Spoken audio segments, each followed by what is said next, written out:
कराड आणि पाटण तालुक्यात मुसळधार पाऊस कायम आहे। गेल्या 24 तासात कोयना धरणात 6.76 टीएमसी पाण्याची आवक झाली आहे। धरणातील पाणी साठा आहे तो 27.66 टीएमसी वर पोहोचलाय। 78,300 क्युसेक्स पाणी धरणामध्ये येत आहे। नवजा आणि कोयना येथे 250 मिलीमीटरहून अधिक तर महाबळेश्वरमध्ये 473 मिलीमीटर पावसाची नोंद झाली आहे। कृष्णा नदीवरचा खोडशी बंधारा त्यामुळे ओव्हरफ्लो झाला। पूर्ण जून महिन्यात दडी मारलेल्या मान्सूनने जोरदार पुनरागमन करत मागील 5 दिवसांपासून संपूर्ण सातारा जिल्ह्याला अक्षरशः झोडपून काढला आहे। आता आपण ज्या ठिकाणी उभे आहोत हा कराड तालुक्यातील खोडशी हा बंधारा आहे।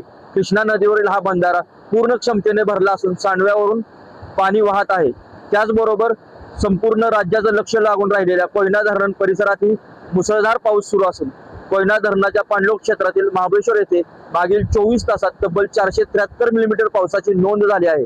तर कोयना आणि नवजा या पाणलोट क्षेत्रातील विभागातही जवळपास 250 मिलीमीटरहून अधिक पाऊस झाल्यानं कोयना धरणात प्रति सेकंद 78,000 क्युसेक पाण्याची आवक होत आहे। या पाण्यामुळे कोयना धरणाच्या पाणी पातळीत मागील 24 तासात तब्बल 6.75 टीएमसीची भर पडली आहे।